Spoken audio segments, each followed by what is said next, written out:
للہ رب العالمین والصلاۃ والسلام علی رحمۃ العالمین اما بعد فاعوذ باللہ من الشیطان الرجیم بسم اللہ الرحمن الرحیم یا ایھا الذین آمنوا کتب علیکم الصیام کما کتب علی الذین من قبلکم لعلکم تتقون صدق اللہ العظیم۔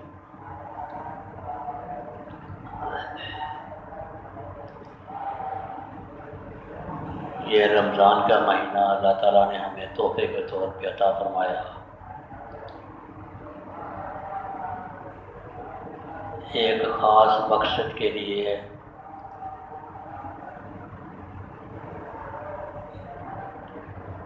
کہ ہم نے سارا سال 11 مہینے اللہ کی نافرمانیاں کی،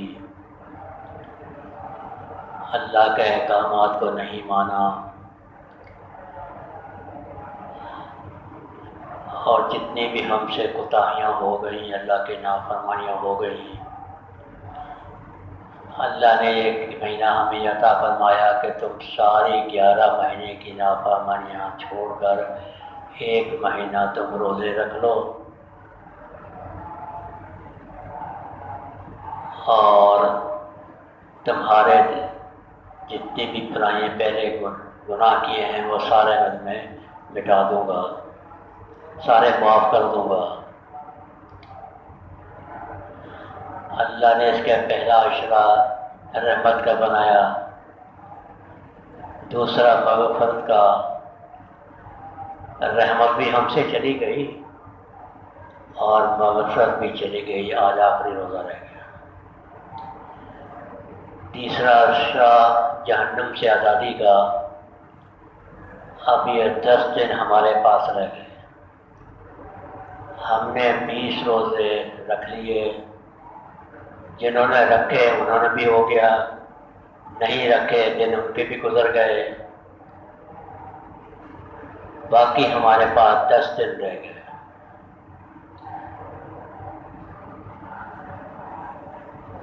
رحمت بھی ہم سے چلی گئی، اب ہم نے اس میں سے کتنا حصہ لیا۔ مغفرت چلی گئی، ہم نے اپنے گناہوں کو کتنی بخشش کروائی اللہ سے، وہ بھی ہم سے چلی گئی۔ اب تیسرا حصہ ہمارے پاس جہنم سے آزادی کا رہ گیا۔ دیکھیں، خالی بھوکا پیاسا رہنا یہ روزے کا مقصد نہیں ہے۔ نبی صلی اللہ علیہ وسلم نے فرمایا کہ بعض روزے دار ایسے ہیں جن کو سوائے بھوک پیاس کے اور کچھ نہیں ملتا، جیسے تھے ویسے ہی ہیں، اور بھوک پیاس کی شدت اور ان کو الگ سے ملتی ہے۔ یعنی جس مقصد کے لیے روزے بنائے گئے تھے اللہ نے، وہ مقصد پورا نہیں ہوا تو پھر سوائے بھوک پیاس کے اور کیا رہ جائے گی؟ اللہ نے سب عبادات کا ایک خاص مقصد رکھا ہے۔ ہم ایمان لائے، کلمہ پڑھا تو کفر سے نکل کر ایمان کی دولت ہمیں نصیب ہو گئی۔ ہم نے نماز شروع کی تو نماز کی تاثیر یہ ہے کہ ہم بے حیائی برے کاموں سے بچ گئے۔ ہمارے پاس مال ہے، ہم نے اس کی زکوٰۃ ادا کی تو ہمارا مال پاک صاف ہو گیا۔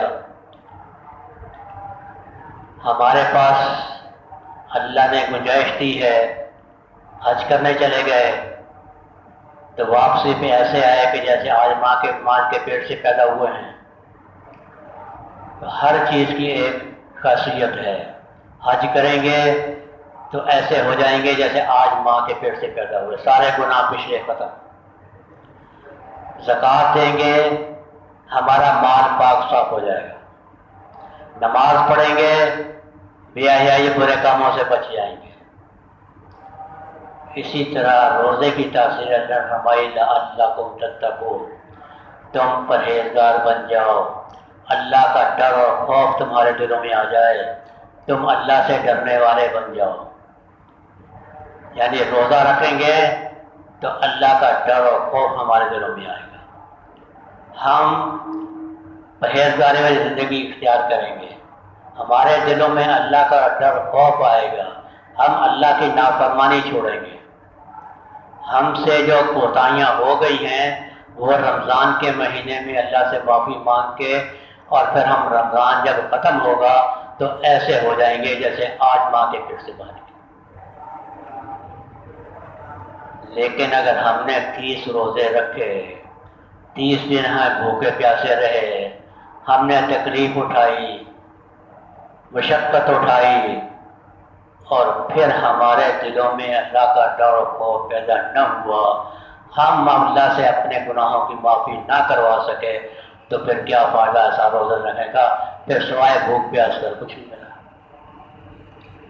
تو اس لیے روزے کا مقصد یہ ہے، تاثیر یہ ہے کہ ہم 30 دن میں ہم نے جو 11 مہینے کی ہم نے جو اللہ کے نافرمانیاں کی ہیں وہ ہم ایک دن میں نہیں چھوڑ سکتے۔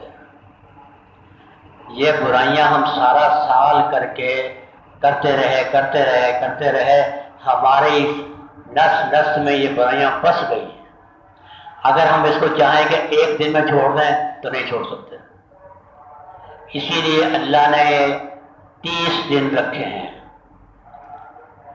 کہ تم نے 11 مہینے میں جو بیجا برائیاں کی ہیں وہ ایک دن میں تم سے نہیں جائیں گی، آہستہ آہستہ کر کے 30 دن جب تمہارے پورے ہوں گے تو تمہارے دلوں سے وہ بیماریاں بھی ختم ہو جائیں گی، تمہارے دلوں میں اللہ کا ڈر خوف پیدا ہو جائے گا، اور آئندہ کے لیے بھی تمہارے دلوں میں یہ جسم میں ایک طاقت پیدا ہو جائے گی، تم اس کے بعد اور نہیں کرو گے۔ دیکھیں ہر چیز کا ایک کورس ہوتا ہے۔ مثال کے طور پہ کسی کو اگر ٹی بی ہو جائے، اس کی طبیعت خراب ہو جائے تو اس کا 9 مہینے کا کورس ہے۔ 9 مہینے اگر دوائی کھائی اور اس کے ساتھ پرہیز کیا تو اللہ تعالیٰ شفا دیں گے، ہمارے جسم سے وہ بیماری ختم ہو جائے گی۔ لیکن اگر ہم نے 9 مہینے دوائی بھی کھائی، اس کے ساتھ ہم نے پرہیز نہیں کیا، اور دوائی کبھی کھائی کبھی نہیں کھائی، اور جو چیزیں ہمیں منع کی گئی ہیں وہ ہم نے ساتھ استعمال کر لی، تو پھر ہمارے دوائی کھانے کا کوئی فائدہ نہیں ہوا۔ ہم نے 9 مہینے دوائی بھی کھائی اور اس کے باوجود بھی ہم سے بیماری نہ گئی، تو کیا فائدہ اسے دوائی کھانے کا؟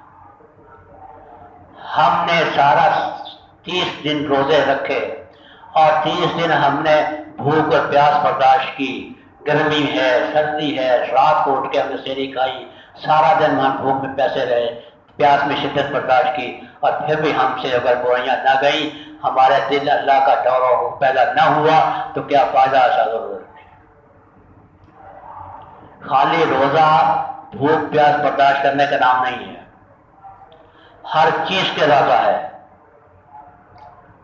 آنکھ کا روزہ، زبان کا روزہ، کانوں کا روزہ، دماغ کا روزہ، ہاتھ پاؤں کا روزہ، ہر چیز کا روزہ ہے۔ اگر روزہ رکھا ہے تو ان اعضاء کا ساتھ روزہ رکھیں۔ پھر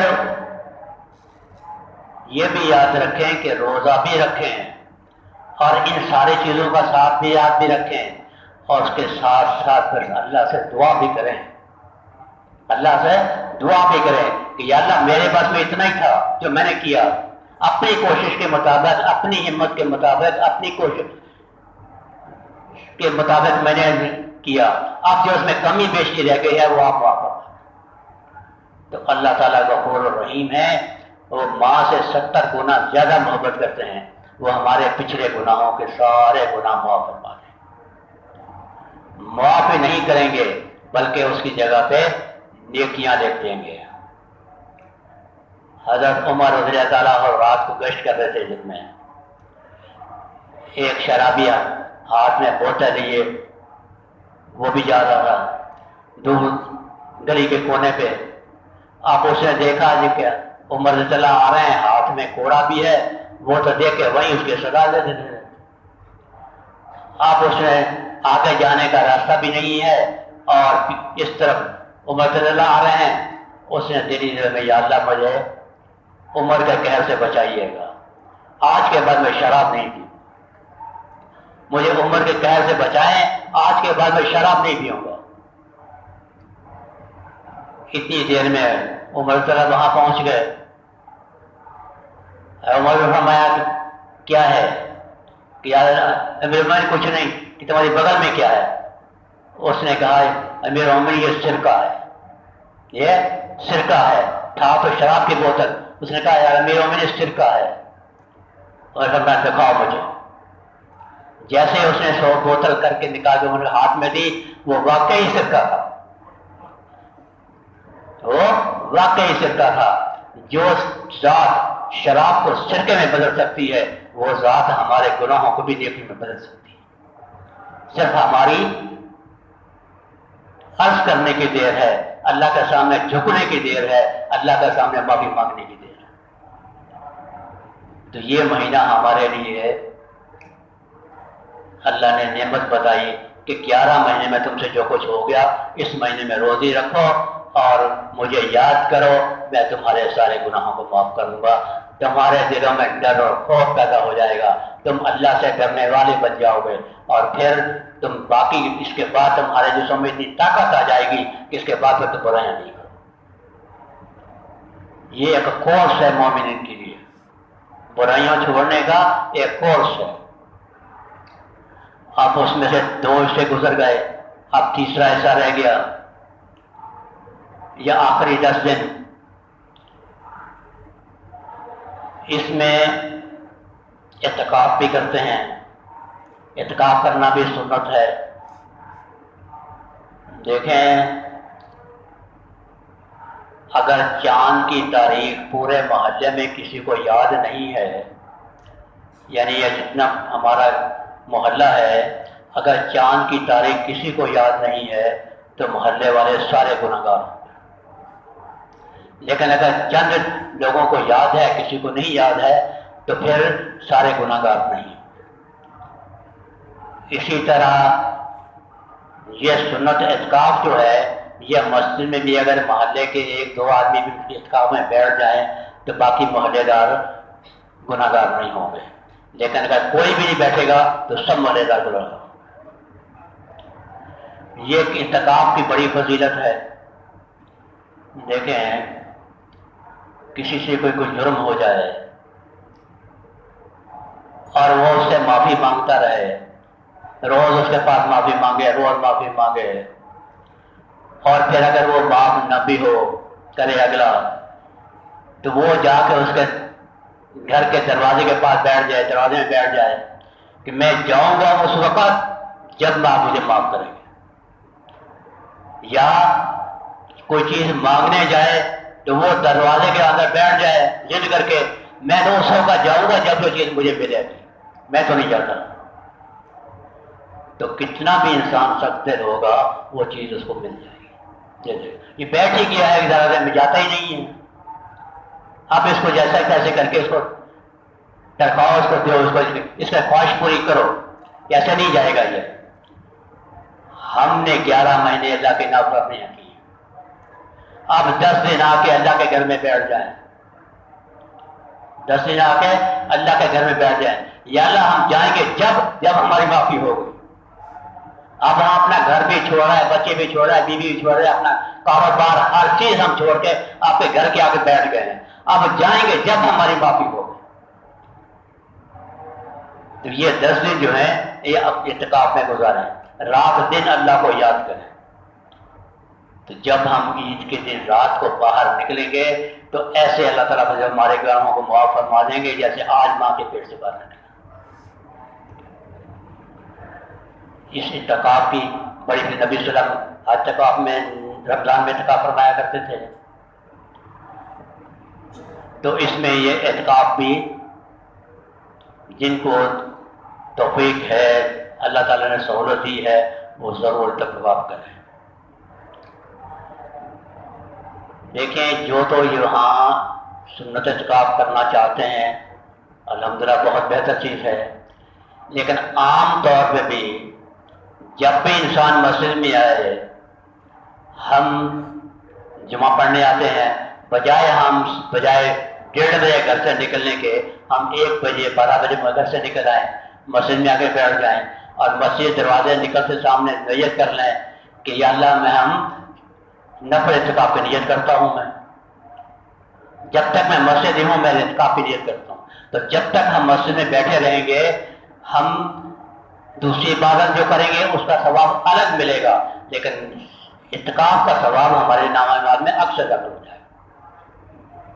دوسرا ثواب بھی ملے گا لیکن اعتکاف کا ثواب بھی ملے گا. اسی طرح ہم رات کو تراویح پڑھنے آتے ہیں، 1-1.5 گھنٹہ تو لگ جاتا ہے اس میں تراویح پڑھنے میں. عشاء کی نماز پڑھیں گے، تراویح پڑھیں گے، اگر ہم 8:30 بجے بھی گئے 2 گھنٹے ہمارے ہو گئے. اگر 2 گھنٹے بھی ہمیں اس ثواب اعتکاف کا ثواب مل گیا، اس کا ثواب ہمیں بھی نظر نہیں آتا، لیکن جب میدان میں توڑا جائے گا جب پتہ پڑے گا اس کو کیا. تو یہ اعتکاف بھی ہے. رمضان کا مہینہ برائیاں چھوڑنے کا سب سے آسان طریقہ ہے. ایک حدیث میں نبی صلی اللہ علیہ وسلم نے فرمایا من احیا سنتی عند فسادی فلہ مئۃ شہید. جس نے فساد کی اس دور میں، فساد کے دور میں میری ایک سنت کو زندہ کیا اس کو 100 شہیدوں کا ثواب ملے گا. 100 شہیدوں کا ثواب ملے گا. دیکھیں عام دنوں میں ایک سنت کو زندہ کرنے کا 100 شہیدوں کا ثواب، اور رمضان میں جو ایک نیکی ہے اس کا 10 گنا ثواب بڑھ جاتا ہے. تو اب جب 100 کو 10 سے اور تو کتنے ثواب مل گیا ہمیں ایک سنت کو زندہ کرنے کا. یہ اور جس نے اگر کسی کی کوئی رہ گئی ہے، کسی نے فرض کریں کہ داڑھی نہیں رکھی، اب اگر وہ رمضان کے مہینے میں رکھ لے. دیکھیں رمضان کے مہینے میں عام طور پہ دوسرے عام برائیاں چھوڑ دیتے ہیں، یار کسی کو یار میرا روزہ ہے. اگر کوئی آدمی غلط بات بھی کہے گا دوسرا کہتے یار میرا روزہ ہے. تو جب روزہ ہے تو ساری چیزوں کا روزہ رکھیں. یہ ایک کورس ہے تو برائیاں چھوڑنے کا. اس میں اگر ہم کر لیں گے تو ہمارے لیے وہ پھر اگر ایک مہینہ شروع رمضان سے لے کے ہم نے داڑھی رکھ لی، 1 مہینے میں بال کافی ہو جائیں گے. اس کے بعد پھر اگر ہم کٹوانا چاہیں پھر بھی نہیں کٹوا سکیں. اگر کٹوانا چاہیں پھر بھی نہیں کٹے گی. تو اس میں جو سنت ہم سے رہ گئی ہے وہ بھی اس میں رکھ لیں. ہم سے ثواب بھی ہم سے اس سے کتنی گنا زیادہ ملے گا. یہ بھی آسان طریقہ ہے کہ ثواب ہماری نیت میں بڑھ جائے گا. بہرحال وہ اعتکاف کے بارے میں بات ہو رہی تھی، تو جن کو اللہ تعالیٰ نے سہولت دی ہے وہ اعتکاف میں بیٹھیں. لیکن ایک بات یاد رکھیں، اعتکاف میں بیٹھنے کا یہ مقصد نہیں ہے کہ ہم گھر سے اٹھ کے بستر اٹھا کے مسجد میں آ کے بیٹھ گئے، یہاں کھایا پیا اور اللہ کا 10 دن پورے ہو کے گھر چلے گئے، ہمارا اعتکاف ہو گیا. جی ایسے نہیں. اعتکاف کا مقصد یہ ہے کہ ہم دنیا سے کٹ کر صرف اللہ کے سامنے گزر جائیں. ہم نے اپنا کاروبار چھوڑا، بھی بچے چھوڑے، دوست چھوڑے، ہر کچھ کو چھوڑ کے صرف اللہ کی رضا کے لیے ہم مسجد بیٹھ جائیں. ہمارا ایک لمحہ بھی اللہ کی ذات سے غافل نہ ہو، پھر تو ہے وہ اعتکاف. لیکن اگر ہم نے بیٹھ کے موبائل پہ سارا دن وہ دیکھتے رہے، ڈرامے دیکھتے رہے، یہ فلمیں دیکھتے رہے، یہ موبائل پہ کالیں کرتے رہے دوسروں کو، کیا فائدہ ہمارے اعتکاف کرنے کا؟ کوئی فائدہ نہیں. ہاں مسجد میں بیٹھیں، بات کرنا منع نہیں ہے، دنیا کی بات کرنا منع ہے. ویسے تو دیکھیں ایک ہوتا ہے فتویٰ، ایک ہوتا ہے تقویٰ. بوائلر مرغی فتویٰ ہے، جائز ہے، کھانی جائز ہے، لیکن تقویٰ کہتا ہے کہ جائز نہیں ہے، اس لیے کہ خوراک اچھی نہیں ہے. اسی طرح مسجد میں باتیں کرنا، کاروبار کرنا جائز ہے. ہم اپنا کاروبار بھی موبائل کے ذریعے یا دوسرے یہاں آتے ہیں، کوئی گراہک آتا ہے تو ہم اپنا لین دین کر سکتے ہیں، جائز ہے، لیکن تقوی کے لحاظ سے جائز نہیں. ہم نے جب اپنا کاروبار چھوڑ دیا، بیوی بچے چھوڑ دیے، گھر سے آ گئے، اللہ کے گھر میں بیٹھ گئے، پھر اگر ہم وہی کام باہر والے کر رہے ہیں تو کیا فائدہ ہمارے مسجد میں بیٹھنے کا؟ اس لیے جب اعتکاف میں بیٹھیں تو اپنا کوئی کام دنیاوی کوئی کام نہ ہو، صرف تسبیحات پڑھیں، ذکر کریں، قرآن پڑھنے اس میں کوئی مخصوص نہیں ہے کہ یہ کریں، جو آپ کا دل میں آئے وہ کریں، دروشی پڑھیں، اللہ اکبر کریں، تسبیح پڑھیں، قرآن پاک پڑھیں، نوافل پڑھیں، جو چیز آئے دل میں کریں، لیکن فالتو وقت مت ضائع کریں۔ ہاں نیند آئے سو جائیں، یہ بھی نہیں ہے کہ سارے سارے رات جاگتے رہیں اور پھر صبح کو، لیکن اکثر رمضان میں یہ ہوتا ہے کہ رات کو ساری جاگتے ہیں، عشاء کی نماز پڑھی، پھر سارے کوئی کہاں کوئی کہاں کوئی کہاں، ساری رات جاگتے ہیں اور فجر کی نماز پڑھ کے سو جاتے ہیں، پھر زور کے ٹائم پہ اٹھتے ہیں۔ یہ کہاں پہ اللہ نے رات کو آرام کے لیے بنایا ہے، دل کو کام کے لیے بنایا ہے۔ اگر ہم سنت کا الٹا کریں گے تو پھر وبا ہمارے دل میں آئے گی۔ اللہ نے فرمایا کہ دن کام کے لیے اور رات آرام کے لیے۔ اگر ہم رات کو ہم کام کے لیے سونے میں جیسے گھومنے کے جاتے ہیں اور دن کو سونے تو کیا فائدہ ہمارا؟ ہم نے سنت کا الٹا کیا، اللہ کے حکم کی مخالفت کی، پھر سزا تو ملے گی۔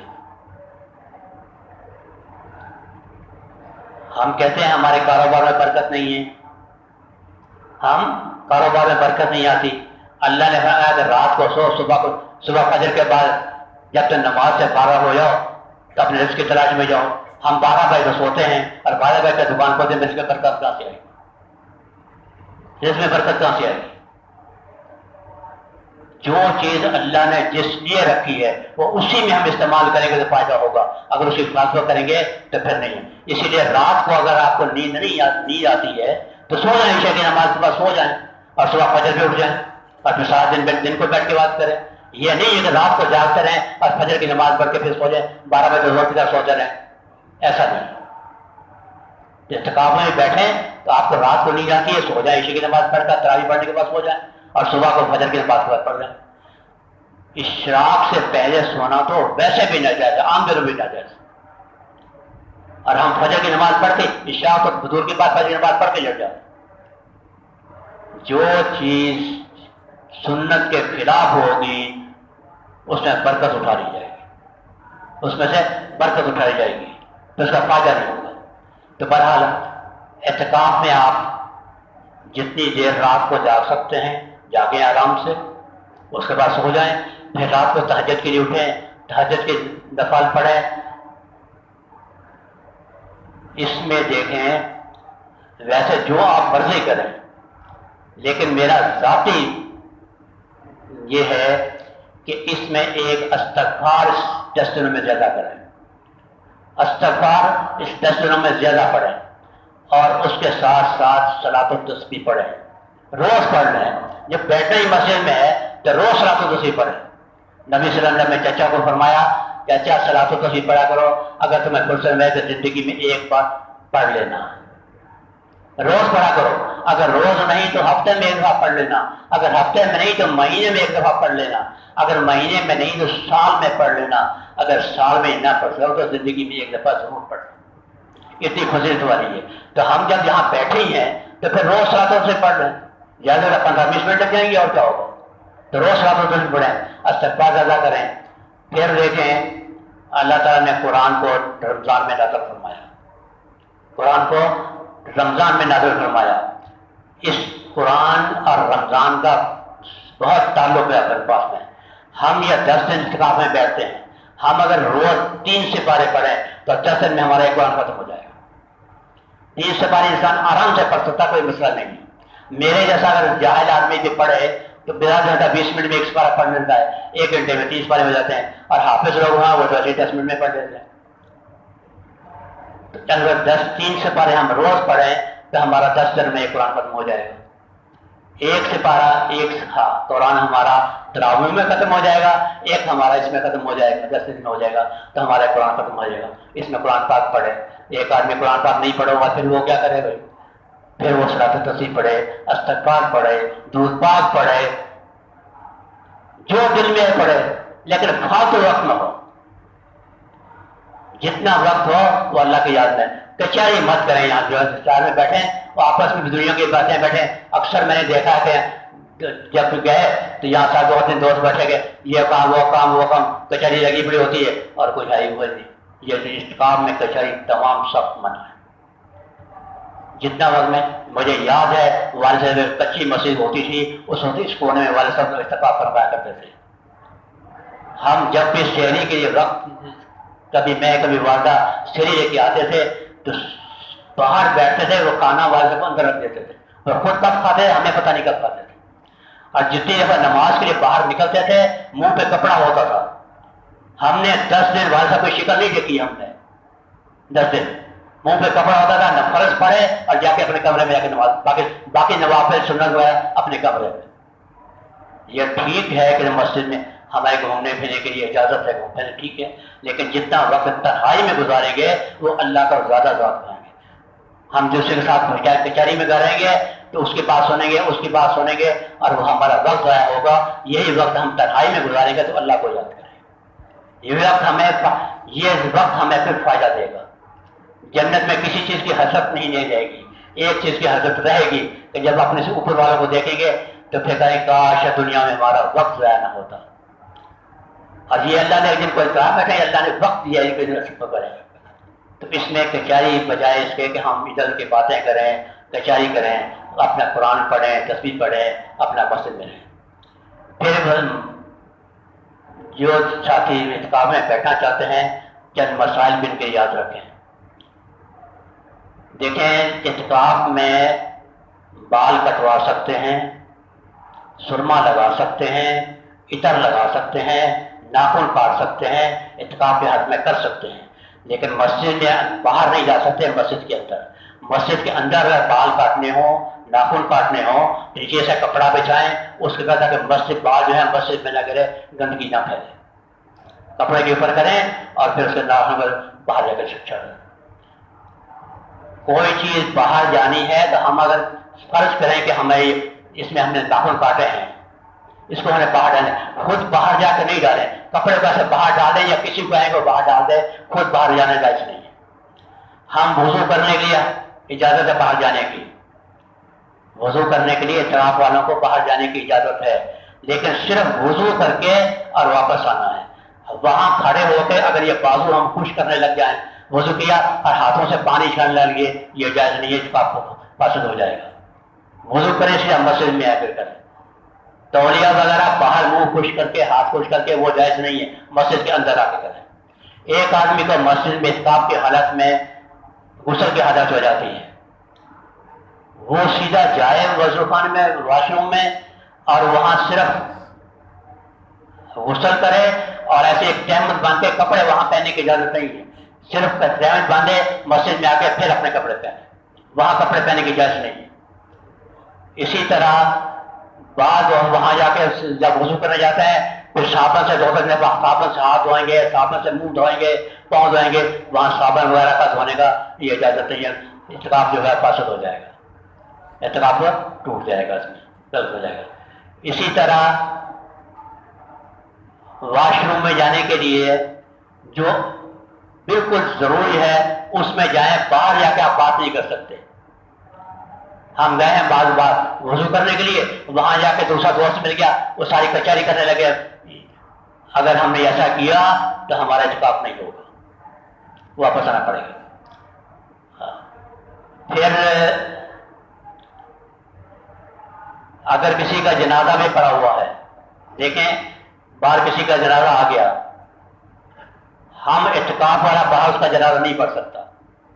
ہاں وضو کر رہا ہے، اتنی دیر میں جنازہ تیار ہے اور اللہ کو سے تکبیر شروع ہے، آپ جب تکبیر پڑھتے ہیں واپس آتے ہیں، اتنی گنجائش ہے.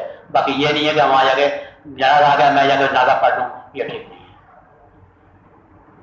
پھر یہ دیکھیں ہمارا یہ مدرسہ کچن یہ مسجد میں شامل نہیں ہے. اگر ہم نے بھول کے بھی اس کچن میں چلے گئے یا مدرسے میں چلے گئے تو اعتکاف ٹوٹ جائے گا. جو چیز مسجد کے حدود میں ہے اسی میں ہی ہمیں استفادہ کرنا ہے. اگر ہمارا پاؤں باہر چلا گیا، یہ فرض کریں کہ ہمارا یہ مدرسہ جو ہے یہ مسجد کے حدود میں نہیں ہے، اگر ہم نے بھول کے بھی مسجد میں کچھ چیز لینے کے چلے گئے یا پاؤں ہمارا چلا گیا تو اعتکاف ٹوٹ جائے گا. ان چیزوں کا خیال رکھیں، ایسا نہ ہو کہ ہم یہاں بیٹھیں بھی اور ہمارا اعتکاف بھی نہ ہو تو فائدہ کچھ نہیں ہوگا. تو یہ چند ضروری مسائل تھے. پھر کسی کو تو ایسا ہو تو وہ پوچھ سکتا ہے، علماء بیٹھے ہیں تو ان سے پوچھیں تو دعا کریں اللہ تعالیٰ ہمیں سمجھ عطا فرمائیں، اور جتنا بھی وقت ہمارا گزرا ہے ان سے اللہ تعالیٰ سے معافی مانگیں، اور جو آئندہ 10 دن رہ گئے ہیں کیا پتہ یار ہمارا رمضان اگلی زندگی میں ہم سے ملے گا یا نہیں ملے گا، یہی ہماری زندگی کا آخری رمضان ہو، آئندہ ہماری زندگی وفا نہ کرے، ہم روزے انسان ہے، تو اس میں ہم جتنا بھی اللہ کو راضی کر سکیں، جتنا بھی اللہ سے معافی مانگ سکیں اور مانگ لیں، ہو سکتا ہے پھر ہماری زندگی میں مسئلہ ہو اور مالا